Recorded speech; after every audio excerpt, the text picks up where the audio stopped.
an energetic and warm welcome to the one and only Sandeep Maheshwari.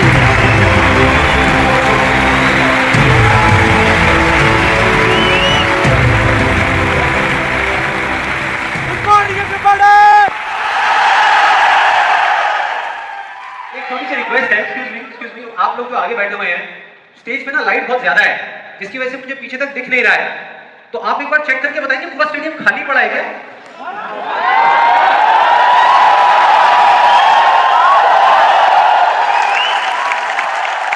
तो एक बार दोबारा try करते हैं थोड़ी और एनर्जी के साथ में. Good morning everybody.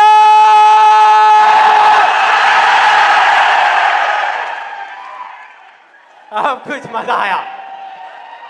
अब लग रहा है कि इस सेशन का नाम अनस्टॉपेबल है.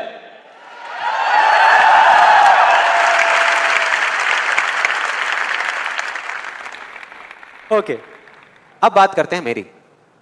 मैं इतना एक्साइटेड क्यों हो रहा हूं? देखो, बहुत सिंपल है. अपने हर सेशन से पहले 15 से 20 मिनट के लिए मैं अपनी आंखें बंद कर लेता हूं.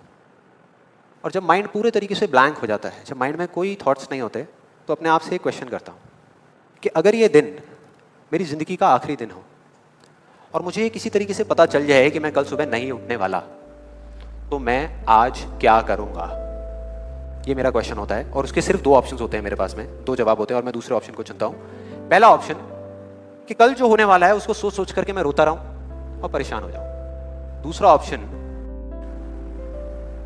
कि जो मेरे पास कुछ घंटे बचे हुए हैं ना, उसमें कुछ ऐसा कर जाऊं, कुछ भी, कि जानने के बावजूद भी कि मैं कल सुबह नहीं उठने वाला, फिर भी आज रात को चैन से सो सकूं, बढ़िया नींद आए.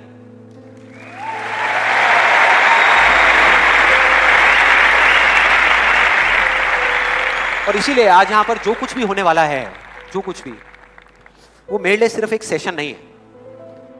जैसे जैसे सेशन आगे बढ़ेगा आपको समझ आएगा मैं बोल क्या रहा हूं. जैसे जैसे अब मैं आपको बताता हूं कि इस सेशन की शुरुआत कहां से हुई, कि मुझे इंस्पिरेशन कहां से मिली ये सेशन करने की. आज से 3 महीने पहले मेरे नाम से एक कुरियर आया ऑफिस में, और उस एनवेलप पे लिखा हुआ था the first life changing seminar of Sandeep Maheshwari. तो जब मैंने उसको देखा तो मुझे लगा किसी ने मजाक किया है, क्योंकि मुझे अच्छे तरीके से याद था कि जो मेरा फर्स्ट लाइफ चेंजिंग सेमिनार हुआ था, वहां पे सिर्फ 20-25 लोग बैठे हुए थे एक छोटे से कमरे में, और किसी के हाथ में कोई कैमरा नहीं था. तो मेरे को लगा कि ऐसे ही किसी ने वो किया है. लेकिन फिर पता नहीं मेरे मन में क्या आया, मैंने उस वीडियो को प्ले कर दिया. और जैसे ही मैंने वो वीडियो देखनी शुरू करी तो मेरे तोते उड़ गए. मैंने कहा यार, मतलब था मैं ही स्क्रीन के ऊपर, लेकिन लग मुझे ऐसा रहा था जैसे मैं किसी और को देख रहा हूं. और देखता रहा. जैसे ही वो वीडियो खत्म हुई, उसी टाइम मैंने ये ठान लिया, मैंने ये डिसाइड कर लिया कि अब चाहे कुछ भी हो जाए, अपनी लाइफ के इतने बड़े फेलियर को मैं अपने तक नहीं रखने वाला. इसको शेयर करूंगा पूरी दुनिया के साथ. और आप में से कुछ लोगों को याद भी होगा, मैं अपने इस एक्सपीरियंस के बारे में पहले भी आपको बता चुका हूं, कि जब मैं पुणे के एक MBA कॉलेज में गया था और वहां जाकर के ब्लैंक हो गया था. याद है? कितने लोगों को याद है? याद है. तो तब मैंने आपको बताया तो था, लेकिन दिखाया नहीं था, क्योंकि मेरे पास में कुछ था ही नहीं आपको दिखाने के लिए, कोई वीडियो नहीं थी. तो आज मैं आपको दिखाने वाला हूं कि एग्जैक्टली तब क्या हुआ था. Good afternoon, everybody. Just call me Sandeep, don't call me sir. And just a few confessions before I start off this session. The first one is, please don't look at me like this with all these frowning faces, because that makes me nervous. And to be honest with you, this is the first time that I am speaking in front of so many people. And second thing is, I'll be not talking about the theory part of it. I'll actually focus more on the practical side of how I did whatever I did. Okay, the second confession, which I forgot. That is, to be honest with you, I can speak in English, but the problem is you may understand what I am talking about, but I won't be able to understand what I am talking about. So it's better if I talk in Hindi. So. Then coming on to the point directly, the secret of what I feel is of my success. I started my career, I think, at the age of 13, and okay, so I'll come on Hindi. So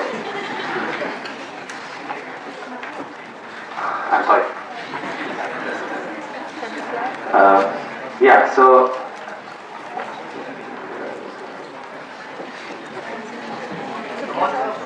yeah, I do it. The images बाजार start कर सकता हूँ तो ये भी कर सकता हूँ. So I think it's not that big a deal.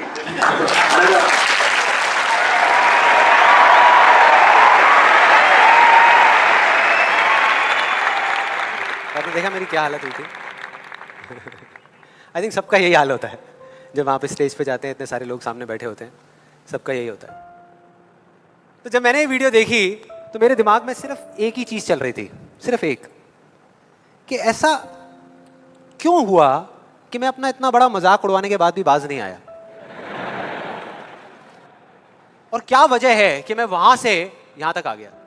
लेकिन मुझे ना इसका एग्जैक्ट जवाब नहीं मिल रहा था, मतलब मुझे समझ नहीं आ रहा था कि इसके पीछे वजह क्या है. और फिर फाइनली एक दिन वो वजह समझ आई. मैंने एक कहानी पढ़ी कहीं पर, और उस कहानी के जब मैं अंदर तक गया तो मेरे को समझ आया कि हाँ ये वजह है. ये कहानी है दो बच्चों की जो एक गांव में रहते थे.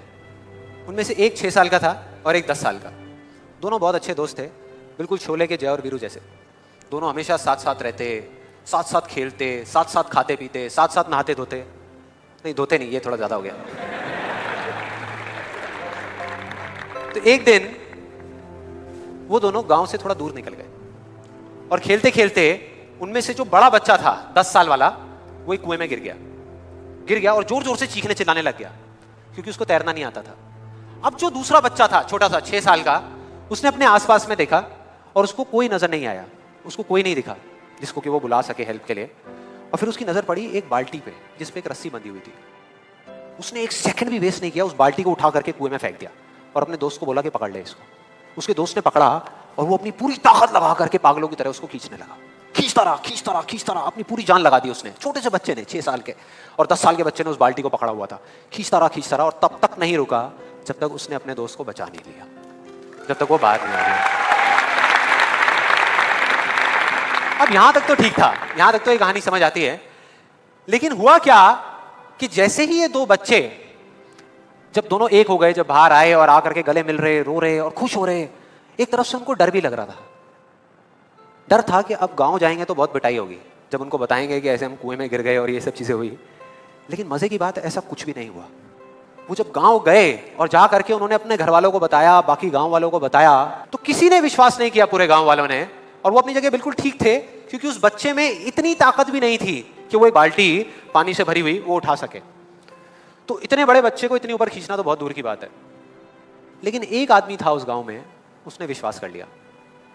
उनको सब रहीम चाचा कहते थे, उस गांव के सबसे समझदार बुजुर्गों में से एक. और सबको लगा कि यार ये कभी झूठ नहीं बोलते, अगर ये कह रहे हैं तो जरूर कोई ना कोई बात होगी, कोई ना कोई वजह होगी जिस वजह से ऐसा कह रहे हैं.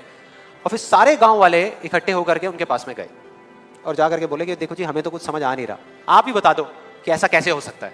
तो उनको हंसी आ गई. वो बोले कि यार इसमें मैं क्या बताऊं, वो बच्चा बता तो रहा है उसने कैसे किया. बाल्टी को उठा करके कुएं में फेंका, उसके दोस्त ने बाल्टी को पकड़ा, उसने रस्सी को खींचा और अपने दोस्त को बचा लिया. तो आपको पता तो है उसने कैसे किया, बच्चा बता तो रहा है, इसमें मैं क्या बताऊं. तो सारे गांव वाले उनकी शक्ल देख रहे. फिर कुछ देर बाद वो बोले कि सवाल ये नहीं है कि वो छोटा सा बच्चा ये कैसे कर पाया, सवाल ये है कि वो ये क्यों कर पाया, कि उसके अंदर इतनी ताकत कहां से आई है. और बोले इसका सिर्फ एक जवाब है, सिर्फ एक, कि जिस वक्त उस बच्चे ने ये किया, उस टाइम पे उस जगह पर दूर दूर तक कोई नहीं था उस बच्चे को ये बताने वाला कि तू ये नहीं कर सकता.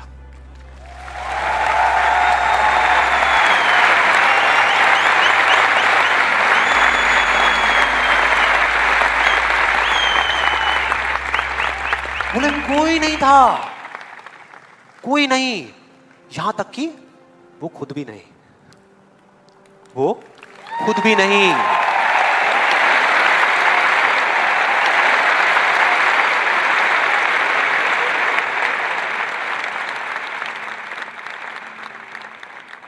अब मैं आप लोगों से पूछता हूं कि अगर कुछ ऐसा हो जाए, अगर आपको भी उस बच्चे की तरह किसी की आवाज सुनाई ना दे, जो आवाजें आपको रोकती है, ना किसी और की ना अपनी, तो क्या होगा?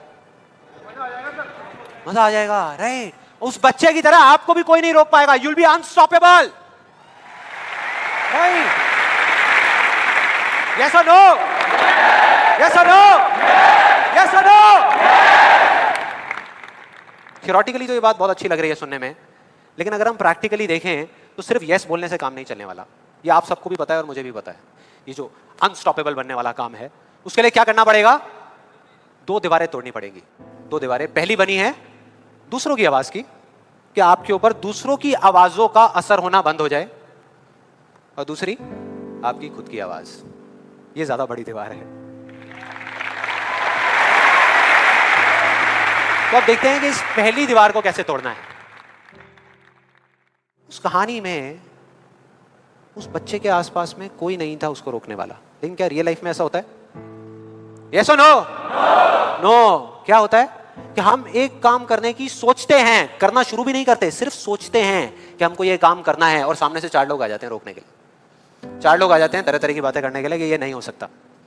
अरे बड़ा इम्प्रैक्टिकल सा आइडिया है। जब कोई नहीं कर पाया तो तू क्या करेगा? होता है ऐसा? कितने लोगों के साथ ऐसा हुआ है? सबके साथ हुआ है और होता रहता है। और मेरे साथ तो पता नहीं कितनी बार हुआ है। किसी के साथ कुछ ज्यादा ही हुआ है लगता है। लगता है उनको राह चलते भी, मेट्रो में भी कोई मिलता है, अबे तू नहीं कर पाएगा, चल।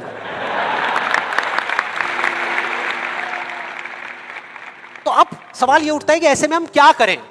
ऐसे में जो ऐसी बातें आपको बोल रहे हैं, ना तो आप उनका मुंह बंद कर सकते हो, ना अपने कान बंद कर सकते हो, क्योंकि वो लोग कोई राह चलते लोग नहीं होते, वो आपके अपने होते हैं। आपके अपने फ्रेंड्स हैं, रिलेटिव्स हैं, आपके घर में हैं, आपके ऑफिस में हैं। तो मैं आपको ये नहीं बोल सकता कि आप क्या करो ऐसी सिचुएशन में, लेकिन मैं ये बता सकता हूं कि मैं क्या करता था। जैसे ही कोई बोलता था मेरे को, या आज भी अगर बोलता है कि ये नहीं हो सकता या तू ये नहीं कर सकता, तो मैं ना चुप रहता हूं, ना उनसे लड़ता हूं। मैं सिर्फ एक वर्ड में उनसे एक सिंपल सा क्वेश्चन पूछता हूं, एक वर्ड में। क्यों? क्यों नहीं कर सकता? क्यों नहीं हो सकता? और जैसे ही मैं ये करता हूं उसके बाद बहुत मजा आता है। आप कभी करके देखना, बहुत मजा आएगा। 90% लोग ऐसे मिलेंगे आपको जिनके पास में इस क्यों का जवाब ही नहीं होगा। जवाब ही नहीं होगा। नहीं, वो सोच में पड़ जाते हैं। जैसे मैं पूछता ना क्यों, हाँ क्या, क्यों, ये कैसा सवाल है? तो ये है वो 90% लोग जिनके पास में कोई जवाब ही नहीं होता, या होता भी है तो वो इतना फनी होता है कि आप चाह करके भी अपने आप को हंसने से नहीं रोक पाओगे। जैसे एक बार मेरे साथ हुआ था, जब मैं करीबन आई थिंक 18 साल का था और मैंने नया नया फोटोग्राफी का कोर्स किया था। तो हमारे घर में एक छोटा सा फंक्शन चल रहा था, और वहाँ पर मैं अपनी मदर के साथ और फादर के साथ में खड़ा हुआ कुछ बातें कर रहा था। इतनी देर में एक सामने से आंटी आई और आकर के बोली, संदीप। हाँ जी आंटी। बेटे क्या नया चक्कर चल रहा है तेरा आजकल? मैं डर गया। मैं मनी मन सोच रहा, मैंने कहा इनको कैसे पता लगा मेरे नए अफेयर के बारे में? कहीं और ही चला गया। फिर मैंने उनको देखा और डरते डरते उनसे मैंने कहा कि भाई आंटी जी क्या मतलब, मैं कुछ समझा नहीं, कौन सा चक्कर, क्या क्या कौन सा? तो आंटी ने बोला, कहते क्यों तू ये फोटोग्राफी नहीं कर रहा आजकल? ये फोटोग्राफी का कोर्स नहीं किया तूने? तो उन्होंने बोला, मेरी थोड़ी सी जान में जान आई। मैंने कहा अच्छा, फोटोग्राफी की बात हो रही थी। फिर उन्होंने बोला, बेटा अगर तू बुरा ना माने तो एक बात कहूँ। मैंने कहा नहीं आंटी बोलिए ना। बेटे मेरी अगर तू माने ना, तो ये जो तू फोटोग्राफी के चक्करों में पड़ा है ना, ये सब बेकार की चीज़ें हैं। इससे अच्छा ये है कि तू कोई और ढंग का काम कर ले या अपनी पढ़ाई लिखाई में ध्यान दे।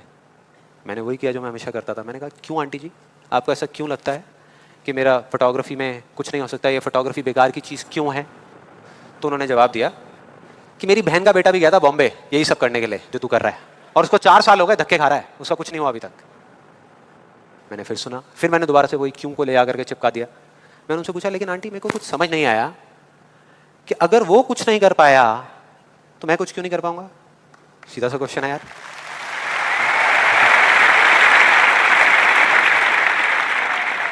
वो थोड़ी सी इरिटेट हो गई, लेकिन उसके बाद जो उन्होंने बोला, उस दिन मेरा कम से कम 10 किलो खून बढ़ गया होगा हंसते हंसते। उन्होंने गुस्से से मेरे से पूछा, कहते तेरे कितने % आए थे 12th में?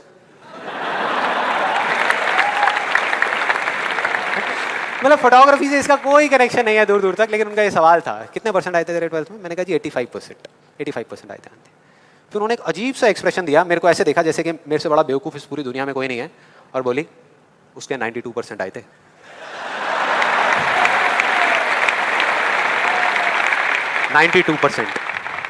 अब बोल मैं कहा क्या बोलूं, अब बोलने को आपने छोड़ा क्या है। क्या कोई है जो ऐसी बातों को सीरियसली ले सकता है? नो, यस और नो?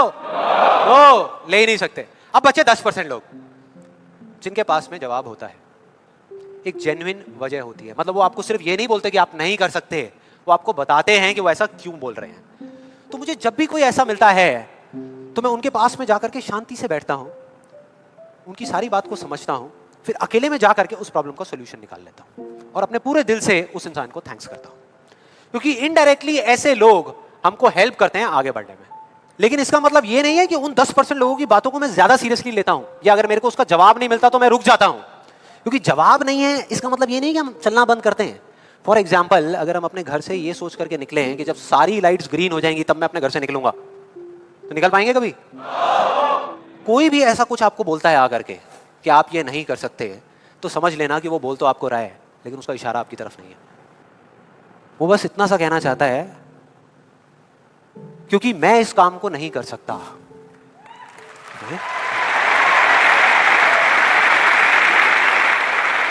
वो बस इतना सा कहना चाहता है क्योंकि मैं इस काम को नहीं कर सकता, या मुझे नहीं पता कि इस काम को कैसे करना है, इसलिए मुझे लगता है कि इस पूरी दुनिया में कोई भी नहीं कर सकता।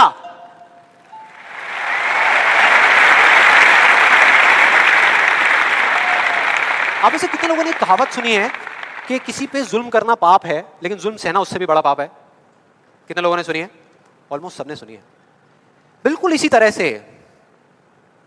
तरह से कोई इंसान अगर जिंदगी में कुछ करना चाहता है ना, या कुछ बनना चाहता है, तो उसको जा करके ये बोलना कि तू ये नहीं कर सकता, उसकी हिम्मत को तोड़ना, उसकी उम्मीद को तोड़ना एक बहुत बड़ा पाप है। क्योंकि कई बार कुछ लोगों के पास में सिर्फ एक उम्मीद होती है और कुछ भी नहीं, लेकिन वहीं दूसरी तरफ किसी को इतना हक देना कि वो आ करके आपके सामने खड़ा हो जाए और आपको कुछ भी बोलता रहे, आपकी उम्मीद को तोड़ दे, आपकी हिम्मत को तोड़ दे, और आप चुपचाप खड़े खड़े उसको देखते रहो, कुछ भी ना कहो, कुछ भी ना करो, ये उससे भी बड़ा पाप है।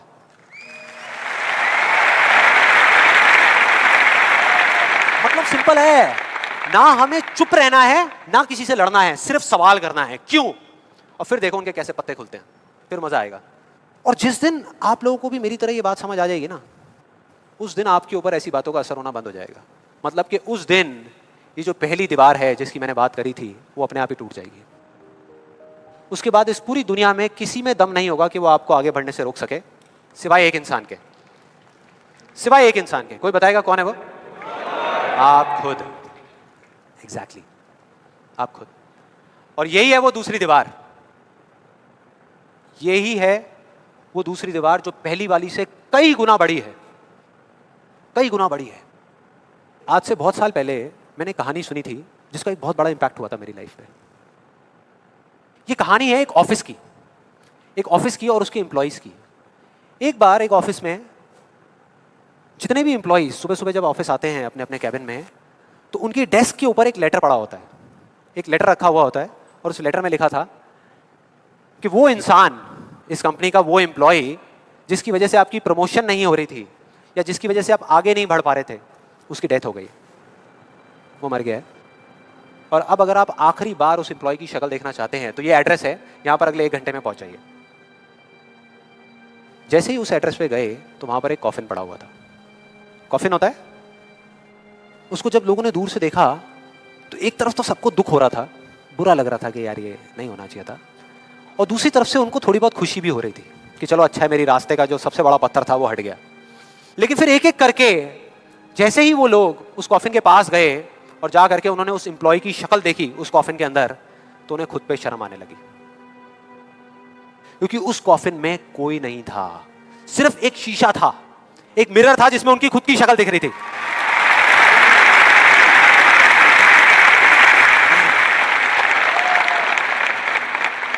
हम सब भी तो यही करते हैं अपनी लाइफ में कि सारा ब्लेम उठा करके किसी सिचुएशन पे डाल दिया, किसी और इंसान पे डाल दिया, सब जगह डाल दिया सिवाय एक इंसान के, खुद पे।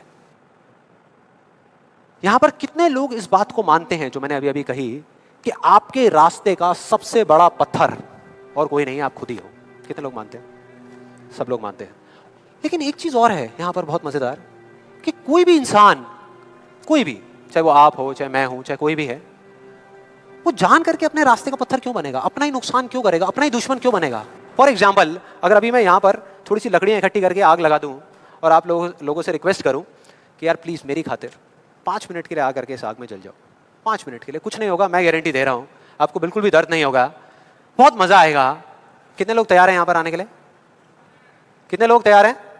हाँ, जो 1-2 लोग हाथ ऊपर उठा रहे हैं ना, उनको लग रहा है कि मैं भुट्टा सेकने की बात कर रहा हूँ। भाई साहब, आपको सेकने की बात हो रही है उस आग में। कोई नहीं आएगा, कोई नहीं आएगा। क्यों? क्योंकि कोई भी इंसान हो, वो जानबूझ करके अपना नुकसान कभी नहीं करेगा, कभी भी नहीं करेगा। तो ये सवाल मेरे को पिछले कई महीनों से तंग कर रहा था, अंदर ही अंदर खा रहा था कि क्या फर्क होता है उन लोगों में जो जाने अनजाने अपने खुद के सबसे अच्छे दोस्त होते हैं और उनमें जो जाने अनजाने खुद के ही सबसे बड़े दुश्मन होते हैं। और फाइनली पिछले महीने मेरे को जवाब मिल गया, सब कुछ समझ आ गया कि क्या फर्क है। मैं रोज की तरह अपने घर के पास वाले एक पार्क में वॉक कर रहा था और एकदम से ही बहुत तेज बारिश शुरू हो गई, बारिश होने लगी एकदम तेज। तो मैंने इमीडिएटली अपने हाथ ऐसे रखे ताकि मेरे चश्मे पे पानी ना आए और जा करके सीधा एक शेड के नीचे चला गया। उसके कुछ सेकंड्स के अंदर अंदर उस शेड के नीचे और भी बहुत सारे लोग इकट्ठे हो गए। लोग तरह तरह की बातें कर रहे थे, मैं अपने आसपास में सुन रहा था। लेकिन मैंने एक चीज़ नोट करी कि ज़्यादातर लोग, उनका ध्यान बारिश की तरफ नहीं था, बारिश की वजह से होने वाली जो प्रॉब्लम्स थी उसकी तरफ था। जैसे मेरे यहाँ पे थोड़ा सा आगे जाकर के 2 लड़के खड़े हुए थे, वो आपस में बात कर रहे थे कि भाई आज ट्रैफिक का बड़ा बुरा हाल होने वाला है, बारिश इतनी तेज़ हो रही है। तो वो इस तरीके की बातें कर रहे हैं। एक वहाँ पे अंकल जी थे पीछे, वाइफ को बोल रहे थे कि भाई मैंने तेरे को पहले ही कहा था कि छाता रख ले, छाता रख ले, अब देख मैं ऑफिस के लिए लेट हो जाऊँगा। तो इस तरह की बातें हो रही थी, तरह तरह की। तभी मैंने एकदम से देखा कि सामने से, मतलब मैं यहाँ खड़ा हुआ था, मेरे यहाँ पे एक लड़का खड़ा हुआ था, मुझे अभी भी एग्जैक्ट याद है। वो लड़का इनफैक्ट वो काफ़ी बड़ा कैरेक्टर था, बहुत सीरियस, मतलब बहुत टेंशन में था वो। हुआ क्या था, उसकी जेब में एक नोट पड़ा हुआ था जो गीला हो गया था, 20 रुपए का। तो उसको हिला हिला करके सुखाई जा रहा है, उसको फूंक मार रहा और ये सब चीज़ें। तो मैं पहले, मेरा ध्यान उसकी तरफ था, फिर मैंने जैसे ही उधर देखा तो उधर से एक आदमी आ रहा था शेड की तरफ। उसका भी एक हाथ ऐसे था, लेकिन दूसरे हाथ से उसने अपनी बच्ची का हाथ पकड़ा हुआ था, छोटी सी बच्ची, 4-5 साल की, बड़ी प्यारी बच्ची।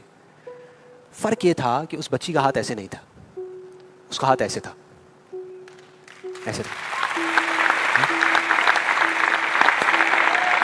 और वो बच्ची बड़ी प्यारी प्यारी हरकतें कर रही थी। मैंने देखा वहां से, ऐसे उसका हाथ था, बार बार उस पर पानी की बूंदें गिर रही, वो इकट्ठा कर रही और पी रही, इकट्ठा कर रही और पी रही, इकट्ठा कर रही और पी रही।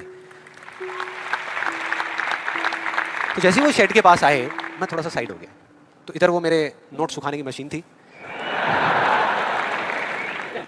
इधर मैं सोच रहा था अपने भी नोट निकाल के दे दूं, भाई ये भी सुखा दे। इधर वो बच्ची खड़ी हुई थी, वो छोटी सी प्यारी सी, और मेरा फिर पूरा ध्यान उस बच्ची की तरफ ही था, इतनी इतनी प्यारी बच्ची। और इधर उसके पापा अपने मोबाइल पे कुछ काम कर रहे थे। वो बच्ची को अभी भी चैन नहीं आया, शेड के नीचे आ गई, लेकिन अभी भी बार बार अपना हाथ बाहर निकाल के, एक हाथ से पापा को पकड़ा हुआ डर रही, दूसरे हाथ से ऐसे बाहर निकाल के बार बार पानी भर रही और पी रही। कभी पानी भर रही, अपने मुंह पे फेंक रही। फिर थोड़ी देर बाद पता नहीं उसके मन में क्या आया, उसने अपने पापा से पूछा कि पापा ये बारिश रोज क्यों नहीं होती? बड़ा अजीब सा क्वेश्चन था। उसके पापा ने कहा, वो अपने मोबाइल पे लगे हुए थे, हाँ बेटा होगी होगी, रोज होगी, रोज होगी, रोज होगी। वो बच्ची फिर अपने खेल में लग गई। फिर थोड़ी देर बाद पता नहीं क्यों उसने दोबारा से पूछा अपने पापा से, बताओ ना पापा रोज क्यों नहीं होती?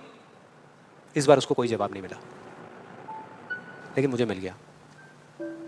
मुझे सब कुछ समझ आ गया कि क्या वो वजह है, क्या फर्क होता है उन लोगों में जो खुद के सबसे अच्छे दोस्त होते हैं और खुद के सबसे अच्छे दुश्मन होते हैं। क्या फर्क है उन दोनों लोगों में? देखो बहुत सिंपल है। जब बारिश होती है आसमान से, हम सबके ऊपर होती है, क्या एक जैसे होती है या अलग अलग तरीके से होती है? एक जैसे होती है, कोई पार्शियलिटी नहीं करती। आप अमीर हो, गरीब हो, काले हो, गोरे हो, बच्चे हो, बड़े हो, कोई फर्क करती है क्या बारिश? नहीं करती, सब पे एक जैसी होती है। बिल्कुल उसी तरह से वो शक्ति, वो एनर्जी जिससे पूरी दुनिया चल रही है, जिससे अभी, अगर आप अभी फील करने की कोशिश करो, आपकी सांसें चल रही है, मेरी सांसें चल रही है। जिस शक्ति में इतनी ताकत है कि अगर वो चाहे तो एक सेकंड भी नहीं लगेगा, इस पूरी दुनिया को खत्म कर सकती है, और एक सेकंड के 1 करोड़वें हिस्से में इस दुनिया को दोबारा से बना भी सकती है। उसको आप साइंटिफिकली चाहे एनर्जी का नाम दे दो, चाहे स्पिरिचुअली भगवान कहो, आत्मा कहो, परमात्मा कहो, कुछ भी कहते रहो, उससे कोई फर्क नहीं पड़ता। और बिल्कुल उस बारिश की तरह, उस शक्ति की भी बारिश हम सब पर होती रहती है, उस एनर्जी की भी बारिश होती रहती है, और सब पर एक जैसे होती है। फिर चाहे आप अमिताभ बच्चन हो, बिल गेट्स हो, कोई भी हो, कोई फर्क नहीं पड़ता। आप इस स्टेज पे खड़े हो या वहां बैठे हो, कोई फर्क नहीं पड़ता। तो फर्क क्या है? देखो बहुत सिंपल है, वही फर्क जो उस बारिश में था, जो मैंने नोट किया उस बच्ची के बीच में और औरों के बीच में। कुछ लोगों का हाथ ऐसे होता है और कुछ का ऐसे होता है, यही फर्क।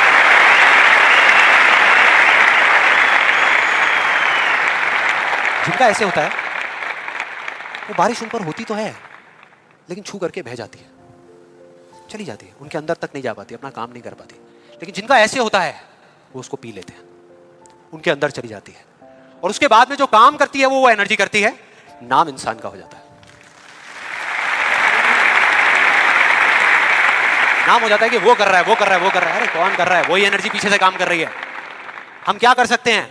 अगर मैं आपको कहूं कि हमारी बॉडी के जितने भी फंक्शंस हैं उसमें से 99% फंक्शन से ज्यादा ऐसे हैं, डाइजेशन से लेकर के, ब्रीदिंग से लेकर के, ये सारी चीजें जो हम कंट्रोल नहीं करते, जो हमारे कंट्रोल में है ही नहीं। 1% चीजें हम कंट्रोल करते हैं और 100% क्रेडिट ले जाते हैं। और अब मजे की बात पता है क्या है? सबसे मजेदार बात कि यहां पर हम जितने भी लोग बैठे हुए हैं ना, हम सबको पता है कि अगर हमारे हाथ अभी ऐसे हैं तो ऐसे कैसे लाने हैं, क्योंकि बचपन में हम सबके बाय डिफॉल्ट हाथ ऐसे ही थे, सबके। फिर धीरे धीरे कुछ लोगों के यहां चले गए, कुछ के यहीं रह गए। जिनके यहां रह गए उनको हम सक्सेसफुल बोलते हैं, जिनके यहां चले गए उनको हम फेलियर्स बोलते हैं, अलग अलग फील्ड्स में। तो कोई बताएगा कि ऐसा क्या था जो बचपन में हम एक दिन में हजारों बार करते थे और अब हजारों दिनों में एक बार भी नहीं करते? याद करो वो बच्ची क्या कर रही थी उस पार्क में, बार बार क्या कर रही थी? एग्जैक्टली क्वेश्चन पूछ रही थी, मतलब कि सवाल कर रही थी। Let's give a big hand for her.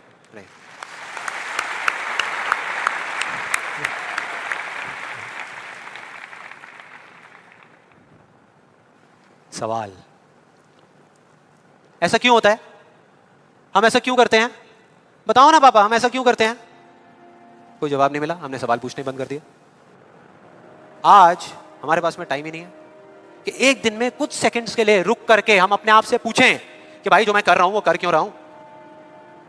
पता ही नहीं है, ध्यान ही नहीं है उस तरफ। और जब तक उस तरफ ध्यान नहीं होगा कुछ नहीं होगा।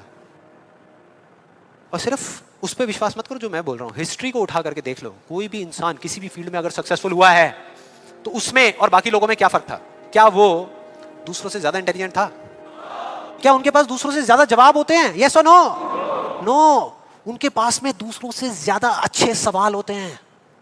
हर चीज में एक ही सवाल कि अगर ये दुनिया ऐसी है तो ऐसी क्यों है, और क्यों मैं इस दुनिया को बदल नहीं सकता? अगर पूरी दुनिया मुझे ये कहती है, मेरे घर वाले मुझे कहते हैं कि मेरी तो किस्मत ही खराब है, मेरी हाथ की लकीरों में ही कमी है, तो क्यों मैं अपनी हाथ की लकीरों को नहीं बदल सकता? हर चीज में एक ही सवाल।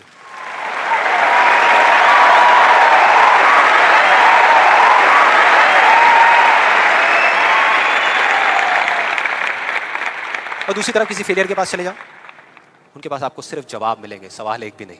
सिर्फ एक्सक्यूजेस मिलेंगे, सिर्फ बहाने मिलेंगे, बस। सवाल पूछ ही नहीं रहे तो जवाब मिलेगा कहां से? कहां से मिलेगा? मिल ही नहीं सकता। तो मैं क्या कह रहा हूं कि लाइफ में आप जो कुछ भी कर रहे हो, जो भी, उससे कोई फर्क नहीं पड़ता, लेकिन अगर आपके पास में इस क्यों का बिल्कुल क्लियर जवाब है तो उस काम को आप पूरे विश्वास के साथ कर रहे हो। और अगर इस क्यों का जवाब ही नहीं है तो आप सिर्फ उस काम को अंधविश्वास पे कर रहे हो, जो आज नहीं तो कल टूटेगा ही टूटेगा। फॉर एग्जाम्पल, मैं आपको एक रियल लाइफ एग्जाम्पल से बताता हूं। क्या कभी आप लोगों के साथ ऐसा कुछ हुआ है कि घर में कोई बड़ा सा फंक्शन चल रहा हो, जैसे किसी की शादी हो रही हो और वहां पे कोई रिलेटिव बीमार हो गया? हुआ है? कितने लोगों के साथ हुआ है ऐसा? हुआ है। तो ऐसे में क्या होता है? क्या होता है? जैसे ही किसी की तबीयत खराब होती है तो बाकी लोग क्या करते हैं? डॉक्टर बन जाते हैं, अपनी अपनी राय देते हैं आकर के। सो मेरी फैमिली में भी एग्जैक्टली बिल्कुल ऐसा ही हुआ था। मेरी एक कजिन सिस्टर की शादी थी और मेरे एक अंकल आए हुए थे अब्रॉड से। उनकी तबीयत खराब हो गई, उनको बुखार हो गया, और जैसे ही एक एक करके सब लोगों को पता लगा तो सब लोग आए और आ करके अपने अपने आइडियाज़ देने लगे। एक आंटी जी आई काढ़ा बना करके, अपना अदरक का, तुलसी का, शहद का वो काढ़ा बना करके, बेटा ये पी लो, 2 घंटे में ठीक हो जाओगे, बुखार भी उतर जाएगा, बहुत पुराना नुस्खा है। उसके बाद में एक अंकल आए, बड़े फनी, वो आ करके उन्होंने ऐसे उनके सर पे हाथ रखा, गर्म हो रहे हैं।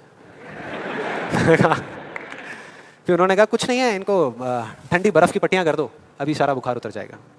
ऐसे सब तरह तरह के लोग आ रहे थे, तरह तरह के, और अपने अपने आइडियाज दे रहे थे। सबको पूरा विश्वास था कि ये करने से वो ठीक हो जाएंगे, उनका बुखार उतर जाएगा। लेकिन इसका बिल्कुल उल्टा हुआ। अगले दिन सुबह उनका बुखार कम होने की बजाय और बढ़ गया, तेज हो गया। और अब ऐसे में बड़ा मजा आता है कि जो लोग जितना ज्यादा कॉन्फिडेंट थे ना अपने नुस्खे को लेकर के, वो उतना ही पीछे हट गए। उनका जवाब था कि भाई मैं तो कल ही कह रही थी कि डॉक्टर को बुला लो, किसी ने मेरी सुनी नहीं। हाँ? डॉक्टर आया, वहां पे आकर के उसने पूरा चेकअप किया, कुछ टेस्ट बताए, शाम तक रिपोर्ट्स आई और पता लगा कि उनको मलेरिया था। डॉक्टर को जैसे ही पता लगा उसने कुछ दवाई दी और अगले कुछ दिनों में वो बिल्कुल ठीक हो गए। तो क्या फर्क था डॉक्टर में और बाकी लोगों में? डॉक्टर ने कुछ भी करने से पहले, मतलब कि अपना इलाज शुरू करने से पहले, कोई भी नुस्खा बताने से पहले ये पता लगाया कि उनको बुखार क्यों हुआ, और बाकी किसी ने ये पता लगाना जरूरी ही नहीं समझा कि उनको बुखार हुआ क्यों। डॉक्टर को पता था कि उस बीमारी का कॉज क्या है, उसकी जड़ क्या है, उसकी वजह क्या है, और इस वजह से उसको पूरा विश्वास था कि मैं ये दवाई दूंगा और वो ठीक हो जाएंगे। बाकी सब जो कह रहे थे कि हमको विश्वास है, उनको सिर्फ अंधविश्वास था कि वो ठीक हो जाएंगे, वो विश्वास नहीं था।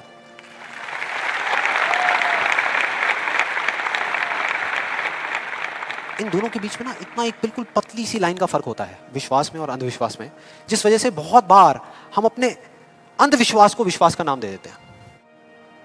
और इसका आज की डेट में सबसे बड़ा एग्जाम्पल, सबसे बड़ा, वो है लॉ ऑफ अट्रैक्शन। सुना है? यहां पे कितने लोगों ने सुना है लॉ ऑफ अट्रैक्शन के बारे में? ऑलमोस्ट सबने सुना है। अब ये बहुत मजेदार है, लॉ ऑफ अट्रैक्शन। मुझे बहुत लोग मिल चुके हैं, मतलब काफी लोग मिले हैं जो आकर के मुझसे पूछते हैं कि भाई आपके हिसाब से आपको क्या लगता है कि लॉ ऑफ अट्रैक्शन काम करता है या नहीं करता? तो मेरा सिंपल सा जवाब होता है कि अगर आप मेरा जवाब चाहते हो तो जवाब है हाँ, कि ये काम करता है। साइंटिफिकली जिसको बोलते हैं law of cause and effect, और स्पिरिचुअली जिसको बोलते हैं लॉ ऑफ कर्मा, ये उसके ऊपर बेस्ड है। तो इसमें कोई शक नहीं है कि ये काम करता है, लेकिन वैसे नहीं जैसे कि कुछ लोग अपनी बुक्स के थ्रू और वीडियोस के थ्रू इसके बारे में बता रहे हैं, वैसे नहीं। आप में से कितने लोगों ने वीडियो देखी है? बहुत सारे लोगों ने देखी है, तो आप शायद समझ जाएंगे। बाकी लोगों के लिए मैं थोड़ी एक्टिंग करके दिखाता हूँ, अपना वो थोड़ा फिरंगी स्टाइल में, वो जो डबिंग करके बोलते हैं ना, ये बिल्कुल एक अलादीन के चिराग जैसा है।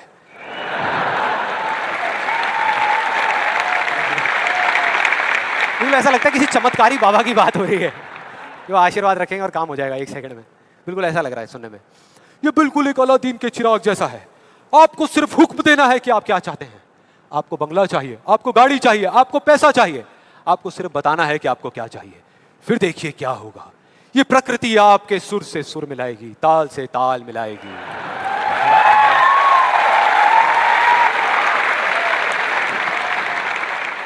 और इसके बाद बड़ा मजा आता है। एक बंदा आता है वहां पे उस वीडियो में, वो आकर के कहता है अच्छा इतना आसान है, तो मैं 3 लड़कियों के साथ डेट पे जाना चाहता हूं।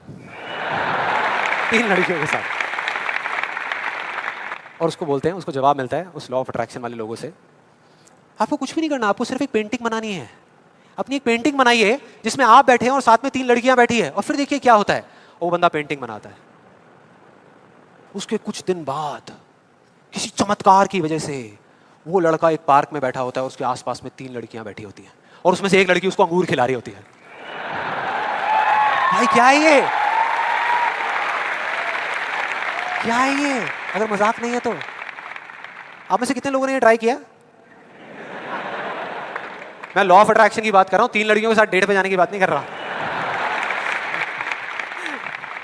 ऐसे पता नहीं कितने एग्जांपल्स हैं उस बुक में, उस वीडियोस में।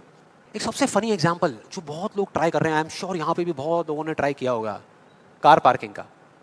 उसमें एक आदमी बोलता है, मैं जब अपने घर से निकलता हूं तो मैं सोचता हूं कि वो गाड़ी की जो पार्किंग है वो मेरे लिए खाली पड़ी होगी, और मैं जैसे ही जाता हूं वो पार्किंग मेरे लिए खाली पड़ी होती है, और मैं जा करके अपनी गाड़ी लगा देता हूं।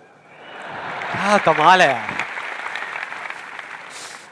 देखो कई बार मुझे 1-2 मिनट वेट भी करना पड़ता है, लेकिन फिर वो जगह अपने आप मेरे लिए खाली हो जाती है। मैं क्या करता हूं, मैं सिर्फ सोचता हूं वो जगह मेरे लिए खाली। कमाल है यार। हाँ, बढ़िया लग रहा है ना, सुनने में अच्छा लगता है। ये सारी बातें सबको अच्छी लगती है, किसको नहीं लगेंगी? सच बताओ, मुझे भी अच्छी लगेंगी सुनने में, बुरी किसको लगेगी? कि सोचना शुरू कर दो और गाड़ियों की पार्किंग मिलनी शुरू हो जाएगी। ये आई एम श्योर बहुत लोगों ने ट्राई किया होगा। कितने लोगों ने ट्राई किया है? आपके हिसाब से काम करता है ये? अच्छा, एक सवाल है, हमेशा करता है या कभी कभी करता है? कभी कभी करता है। लेकिन फिर वो एक लॉ कैसे हुआ? लॉ उसे कहते हैं जो एक ही कंडीशन में अगर सेम कॉज हो तो उसका सेम इफेक्ट आना चाहिए, उसको लॉ कहते हैं। सिंपल है भैया, अगर कंडीशन सेम है, आप एक ही जमीन पे दो बीज बोओगे आम के, तो दोनों आम के पेड़ ही बनेंगे, एक एप्पल का पेड़ नहीं बन सकता। सीधा सा फंडा है। तो इसका मतलब कहीं ना कहीं कुछ कंफ्यूजन है, कुछ गड़बड़ है। तो मैं एक बहुत बड़ा यहाँ पर एक कमिटमेंट करने वाला हूँ, एक बहुत बड़ा चैलेंज करने वाला हूँ इन वीडियोस के अंदर। मेरा ओपन चैलेंज है उन लोगों को जिन्होंने ये बुक लिखी है और जिन्होंने वीडियोस बनाई है, क्योंकि उनसे ज़्यादा कौन जानता है इस लॉ के बारे में। वो जानते हैं कि वो क्या कह रहे हैं, वो समझते हैं कि वो क्या कह रहे हैं। तो मेरा ओपन चैलेंज है कि हम एक शर्त लगाते हैं, इस दुनिया में कहीं पर भी एक पार्किंग लॉट चूज करेंगे जो थोड़ा सा बिजी रहता हो, और वहां पर वो एक स्पॉट आइडेंटिफाई करेंगे, पार्किंग का स्पॉट, और अपने लॉ ऑफ अट्रैक्शन की पूरी पावर लगाएंगे। लगा सकते हैं, क्या दिक्कत है? सोचना ही तो है। सोचते रहेंगे, फील करते रहेंगे, मेरे को ये जगह मिलेगी मिलेगी मिलेगी। करो, जिस दिन उनको वो जगह मिल गई, मेरा एक कमिटमेंट है और मैं ये ओपन चैलेंज कर रहा हूं, उनको मैं 1 लाख रुपए दूंगा। और जिस दिन नहीं मिली, उन्हें मुझे सिर्फ 10,000 रुपए देने हैं, सिर्फ 10,000 रुपए। मतलब 1 का 10। कुछ लोगों का दिमाग चलना शुरू हो गया, अबे ये बढ़िया यार, मैं जा रहा हूं, मैं आ रहा हूं इस चैलेंज के लिए। कितने लोगों को लगता है कि वो आएंगे, इस चैलेंज को एक्सेप्ट करेंगे? कितने लोगों को लगता है? नहीं आएंगे, वो नहीं आएंगे, वो आ ही नहीं सकते, क्योंकि उन्हें भी पता है कि सच क्या है और झूठ क्या है। वो सब अच्छे तरीके से इस बात को जानते हैं, क्योंकि मैं जिस लॉ के बेसिस पे बात कर रहा हूं, मैं कोई थियोरेटिकल कॉन्सेप्चुअल बात नहीं कर रहा, मैं बात कर रहा हूं लॉ ऑफ प्रोबेबिलिटी के बेस पे, जिसके बेस पे इस दुनिया के सारे कैसीनोस चल रहे हैं। एक बिजी पार्किंग है 100 गाड़ियों की, उनको उस स्पॉट पे पार्किंग मिलने की प्रोबेबिलिटी क्या है? 1:100, एग्जैक्टली 1%। उनको नहीं मिलने की क्या है? 99:100। मतलब यहां पर एक बहुत बड़ा मैसेज है, जरूरी नहीं है जो बातें सुनने में अच्छी लग रही है वो एक्चुअल में अच्छी हो। भैया, किसी ने बैंक लोन लिया हुआ है? किसी ने कोई बैंक लोन लिया हुआ है? हाँ, तो जो आपने बैंक लोन लिया हुआ है, आपकी मंथली EMI जाती होंगी बैंक को, इंस्टॉलमेंट जाती होंगी, जाती हैं। तो अब मैं आपको 2 ऑप्शंस देने वाला हूं, 2 ऑप्शंस। आप बताना आपको सुनने में कौन सा ऑप्शन ज्यादा अच्छा लग रहा है। पहला ऑप्शन कि आप जो काम कर रहे हो उसको पूरा दिल से करो, दिन रात करो, खूब काम करके जो आप पैसा कमाते हो उससे वो इंस्टॉलमेंट्स पे कर दो। दूसरा ऑप्शन है कि आपको ये सोचना है कि बैंक अपना जो लोन है वो माफ कर देगा और अपना पैसा वापस मांगना बंद कर देगा, और रातों रात कहीं से आपके कोई दूर के अंकल आपको 25-25 हजार रुपए महीने के चेक भेजना शुरू कर देंगे। कौन सा ऑप्शन ज्यादा अच्छा लग रहा है सुनने में, पहला या दूसरा? दूसरा। यही वजह है, इसी वजह से ये सब हो रहा है। वो जो झूठ बोल रहे हैं ना, उनकी कोई गलती नहीं है, वो वही बोल रहे हैं जो लोग सुनना चाहते हैं, और वो नहीं जो सच है, क्योंकि सच बहुत कम लोग सुनना चाहते हैं। इस वजह से सारी चीजें हो रही हैं। और मैं इस सेशन का आपको एक फाइनल एग्जांपल देने वाला हूं, जिसके बाद में अभी आपके मन में जितने भी डाउट चल रहे होंगे ना, वो सारे धीरे धीरे क्लियर हो जाएंगे।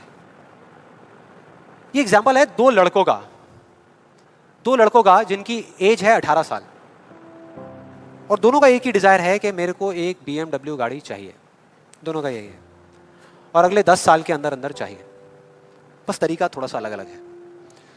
जो पहला लड़का है, उसने क्या किया, अपना एक गोल सेट किया। उसने एक अपनी डायरी में लिख दिया, पोस्टर्स ला करके उस गाड़ी के अपने घर में लगा दिए जगह जगह पर। 24 घंटे उस गाड़ी के बारे में सोचने लग गया कि ये गाड़ी मुझे चाहिए चाहिए चाहिए। रोज रात को बैठ करके फील करता कि मेरे को गाड़ी मिल गई है, आवाजें निकालता, जू जू जू ये वो, और करते करते ब्रेक मार रहा है, ये कर रहा है, वो कर रहा है। एक्चुअल में नहीं मिली है, इमेजिन कर रहा है, फील करने की कोशिश कर रहा है, उस गाड़ी को एक्सपीरियंस करने की कोशिश कर रहा है, क्योंकि ऐसा बहुत बुक्स में लिखा हुआ है। लॉ ऑफ अट्रैक्शन में भी यही बताया गया है। यस और नो? अब इसको करने से क्या हो रहा था? पहले उसकी सिर्फ एक विश थी, एक चाह थी कि हाँ मेरे को ये गाड़ी मिल जाए, नहीं भी मिले तो कोई फर्क नहीं पड़ता। लेकिन अब उसका वो बर्निंग डिजायर बन गया, अब उसको गाड़ी हर हालत में चाहिए ही चाहिए अगले 10 साल में। अब आप में से कुछ लोग सोच रहे हो, आप में से कितने लोगों ने मेरा इल्यूजन टू रियलिटी वाला सेशन देखा है? आप सोच रहे हो यार आपने इल्यूजन टू रियलिटी में भी तो यही बात करी है, और आप खुद ही उसके अगेंस्ट बोल रहे हो। लग रहा है कुछ लोगों को लग रहा है ऐसा, लग रहा है। देखो मैंने क्या कहा था आपको अभी थोड़ी देर पहले, कि विश्वास और अंधविश्वास में सिर्फ एक पतली सी लाइन का फर्क होता है, इधर कुछ और इधर कुछ और। अगर आप ध्यान से मेरी जितनी भी वीडियोस देखोगे, आज तक मैंने जो कुछ भी कहा उसको देखोगे, तो मैंने किस चीज के बारे में बात करी है? किसी चीज को हासिल करने के बारे में, गाड़ियों के बारे में, पैसे के बारे में, बंगले के बारे में, या किसी काम पे फोकस करने के बारे में? काम पे फोकस करने के बारे में, चीज के बारे में नहीं। मतलब इस टेक्निक में कोई कमी नहीं है। इस टेक्निक को यूज जो लोग कर रहे हैं 90% वो गलत तरीके से कर रहे हैं, जिस वजह से प्रॉब्लम्स क्रिएट हो रही है। अब दूसरे लड़के की बात करते हैं, उसमें और इसमें क्या फर्क था।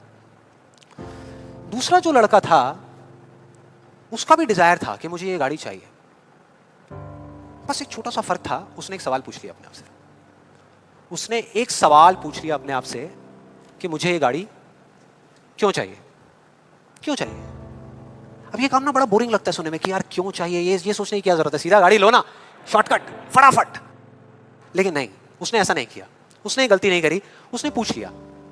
और जब हम सवाल पूछते हैं तो क्या होता है? जवाब मिलता है, जवाब मिलता है। और उसको मिल गया। जवाब ये था कि मैं ये गाड़ी इसलिए चाहता हूं क्योंकि मैं अपने फ्रेंड्स को, अपने रिलेटिव्स को, इस पूरी दुनिया को ये प्रूव करना चाहता हूं कि मैं भी सक्सेसफुल हो सकता हूं।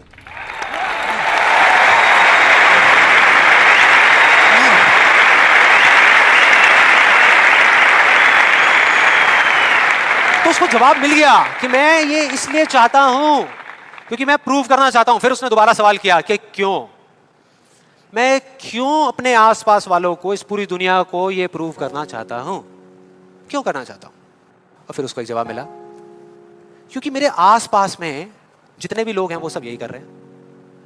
उसने एक आखिरी सवाल पूछा और जब उसका जवाब मिला ना तो वो हिल गया, उसके सारे फंडे क्लियर हो गए। वो सवाल था कि सब ऐसा क्यों कर रहे हैं, और उसको जवाब मिला, सब ऐसा इसलिए कर रहे हैं क्योंकि सब ऐसा ही कर रहे हैं। बस उसको समझ आ गया कि एक रेस लगी हुई है जहां पर सब भाग रहे हैं, कोई तेज भाग रहा है, कोई धीरे भाग रहा है, लेकिन किसी को पता ही नहीं है कि वो भाग क्यों रहे हैं।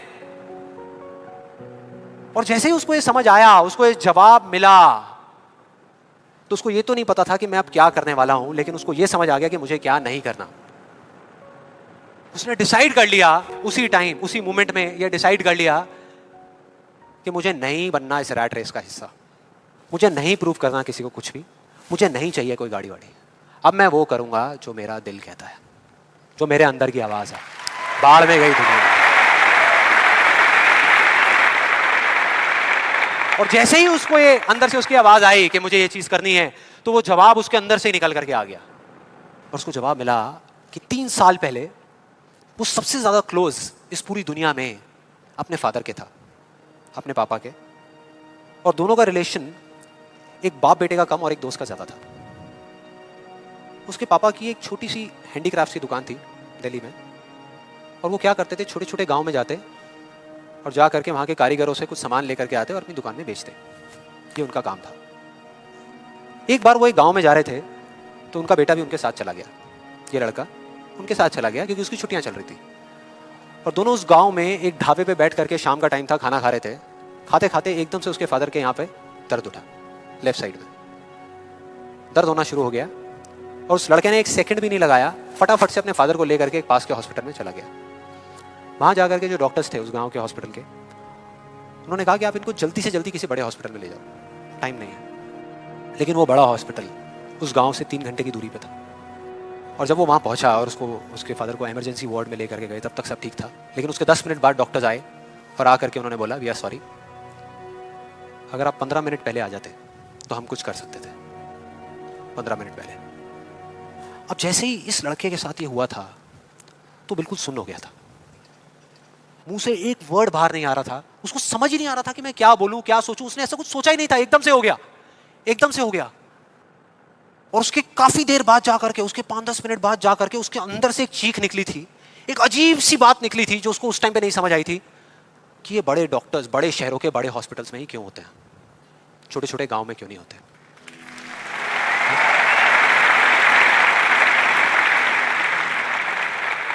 उस टाइम उसको नहीं समझ आया, आज समझ आ गया। उसको समझ आ गया कि मेरे साथ ऐसा क्यों हुआ था, जिससे कि मैं एक डॉक्टर बनूं और जा करके छोटे छोटे हॉस्पिटल्स में काम करूं, ना कि एक गाड़ी खरीदूं।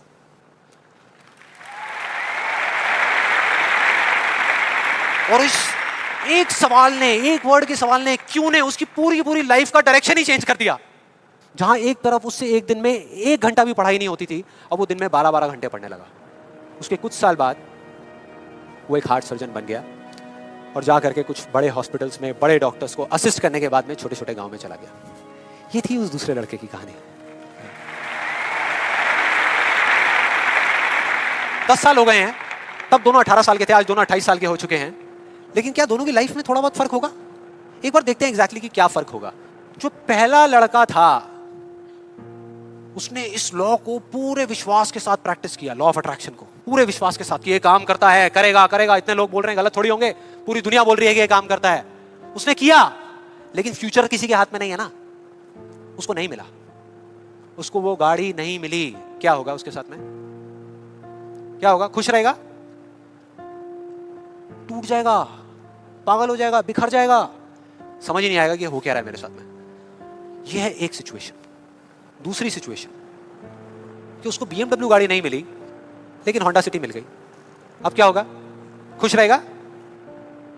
रह ही नहीं सकता, रह ही नहीं सकता, क्योंकि ये गोल सेटिंग करके और ये सब करके उसने अपने डिजायर को बढ़ा लिया, अपने अंधविश्वास को इतना बढ़ा लिया कि अब उसको वो ही गाड़ी चाहिए और किसी गाड़ी से उसका काम ही नहीं चलने वाला। जबकि अगर दूसरे एंगल से देखा जाए तो एक 28 साल के लड़के के लिए जो मिडिल क्लास बैकग्राउंड से बिलोंग करता है, अपने पैसों की होंडा सिटी गाड़ी खरीदना भी बहुत बड़ी बात होती है, राइट? बहुत बड़ी बात होती है। अब तीसरी सिचुएशन ये बहुत इंटरेस्टिंग है। मान लो 10 साल में एक चमत्कार हुआ, उसने कई तरह के काम करे और उसको BMW गाड़ी मिल गई। अब क्या होगा? खुश रहेगा? सेटिस्फाइड हो जाएगा अपनी लाइफ से, बैठ जाएगा आराम से, हाँ, मिल गई, यही तो चाहिए था, मिल गया, हो गया काम, लाइफ बढ़िया हो जाएगी उसकी। उसका लालच और बढ़ जाएगा, उसका अंधविश्वास और बढ़ जाएगा। वो कहेगा कि अगर इस लॉ ऑफ अट्रैक्शन को प्रैक्टिस करके मुझे 10 साल में ये गाड़ी मिल सकती है तो अगले 5 साल में इतना बड़ा घर क्यों नहीं मिल सकता? यस और नो? मतलब कि उसको सब कुछ मिल चुका होगा लेकिन वो उसको छोड़ करके फ्यूचर के अंदर किसी और चीज को पकड़ लेगा। सब कुछ होने के बाद भी वो फ्यूचर में जिएगा और उसकी हालत बिल्कुल एक ऐसे खरगोश के जैसी हो जाएगी जिसके सर के सामने किसी ने डंडा लगा करके गाजर को टांग दिया। इमेजिन करो कैसा होगा वो खरगोश, जो उस गाजर को देख तो सकता है, बिल्कुल उसकी आंखों के सामने है, उसको खाने के लिए भाग भी सकता है लेकिन कभी खा नहीं सकता। मरते दम तक सिर्फ भाग सकता है, खा नहीं सकता। क्योंकि उसकी जो खुशी है उस काम में नहीं है जो वो काम कर रहा है, किसी चीज में है, बाहर है, उसके अंदर नहीं है। अब देखते हैं दूसरे लड़के को। ये बहुत इंटरेस्टिंग है कि इस दूसरे लड़के का क्या होगा। 10 साल हो गए, वो छोटे छोटे गांव में जा करके अपना काम कर रहा है और पहली सिचुएशन, उसको गाड़ी नहीं मिली। BMW गाड़ी उसको चाहिए थी 10 साल पहले, लेकिन आज नहीं मिली। तो क्या होगा? क्या होगा? खुश रहेगा। उसकी खुशी किसी गाड़ी में नहीं है, किसी चीज में नहीं है, उसके काम में है। कल जो मिलने वाला है उसमें नहीं है, आज जो वो कर रहा है उसमें है।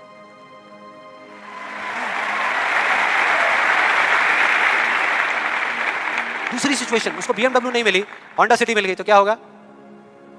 तो भी खुश रहेगा, बहुत खुश रहेगा, एब्सोल्युटली। उसने मांगी नहीं थी, फिर उसको मिल गई, बहुत खुश रहेगा। उसको BMW मिल गई तो क्या होगा? खुश रहेगा। लेकिन इस वजह से नहीं कि उसको ये गाड़ी मिल गई, इस वजह से क्योंकि वो जो काम कर रहा है उसमें उसको खुशी मिल रही है। और एक सबसे बड़ा फर्क पता है क्या है यहाँ पर इन दोनों के अंदर? सबसे बड़ा फर्क अगर आप ध्यान से देखोगे,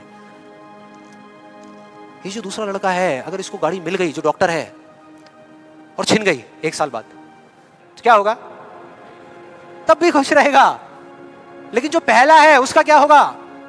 अरे वो सिर्फ डर में जिएगा, वो सिर्फ डर में जिएगा। जो है उसको खोने का डर, जो मैं चाहता हूं उसके ना मिलने का डर, 24 घंटे सिर्फ डर।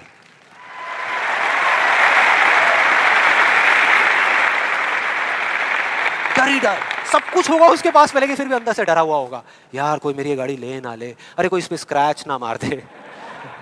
स्क्रैच के पीछे मैं सुन रहा हूं आजकल मर्डर्स हो रहे हैं कि तूने मेरी गाड़ी पे स्क्रैच कैसे मार दिया, ले धाड़, खत्म। क्या हो रहा है भाई? क्या हो रहा है? किस वजह से हो रहा है? उसकी जड़ क्या है? यही है जिसकी मैं बात कर रहा हूं अभी, यही है। अभी तक मैंने जो कुछ भी कहा है उसको एक लाइन में अगर इन दो के बीच का फर्क आपको बताऊं तो वो ये है, पहला आदमी बोल रहा है कि इस चीज को पाने के लिए मैं कोई भी काम करने को तैयार हूं, और दूसरा बोल रहा है इस काम को करने के लिए, ये जो मैं अभी कर रहा हूं, मैं अपनी कोई भी चीज गंवाने को तैयार हूं।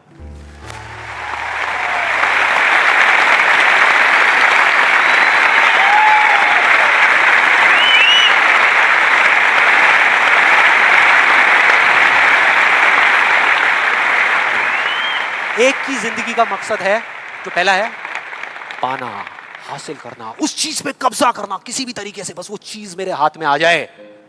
फिर चाहे इसके लिए उसको धर्म के रास्ते पे चलना पड़े या अधर्म के, वो चलेगा। उसको सही काम करना पड़े या गलत करना पड़े, वो करेगा।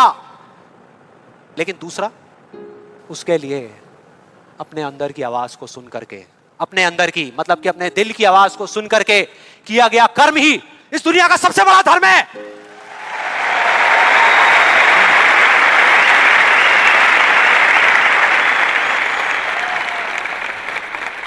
बस यही एक मकसद है उसकी जिंदगी का, अंदर की आवाज को सुनते जाओ, चलते जाओ, सुनते जाओ, चलते जाओ, जो होगा देखा जाएगा।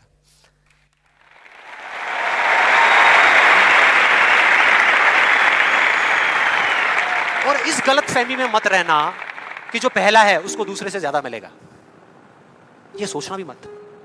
जो पहला है ना, उसको चाहे कितना भी मिल जाए, कितनी भी चीजें मिल जाए, कितना भी कुछ हो उसके पास में, लेकिन उसमें और एक भिखारी में कोई फर्क नहीं है, कोई फर्क नहीं है। दोनों का सिर्फ एक काम है, मांगना, मांगना। तो अगर उसको मिला भी, पहले वाले को अगर मिला भी, तो बस इतना ही मिलेगा जितना वो मांग सकता है या जहां तक वो सोच सकता है, उससे ज्यादा नहीं मिल सकता। लेकिन जो दूसरा है, उसको जिस दिन मिलना शुरू होगा ना, बिना कुछ मांगे, बिना मांगे, वो इतना होगा, इतना होगा जितना वो खुद तो क्या इस पूरी दुनिया में कोई सपने में भी नहीं सोच सकता, सपने में भी नहीं सोच सकता।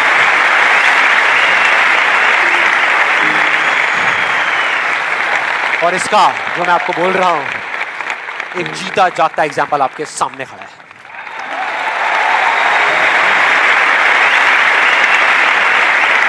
और जिस दिन आपने भी मेरी तरह इस रास्ते पे चलना शुरू कर दिया, तो वो दिन दूर नहीं है जब आपके पास सब कुछ होगा, आपके आसपास में जो आपको चाहिए उससे बहुत ज्यादा होगा, सब कुछ होगा, लेकिन फिर भी अपना कुछ भी खोने का डर नहीं होगा। चला जाए, चला जाए, चला जाए, ये जाए, वो जाए, कुछ भी जाए, कोई डर नहीं है। और ये डर नाम की दीमक है ना, जो लोगों की आंखों में दिखती है, जो अंदर ही अंदर लोगों को खोखला कर रही है, वो आपके अंदर जाना तो दूर, आपको छू भी नहीं पाएगी, छू भी नहीं पाएगी। You will be fearless! ना जीने का लालच, ना मरने का डर। जो करोगे यहां से करोगे।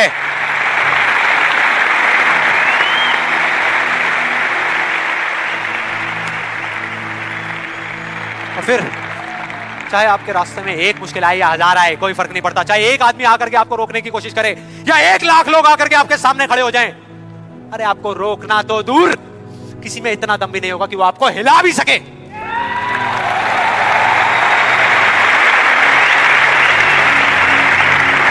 क्योंकि उस दिन आप पर खुद उसका हाथ होगा।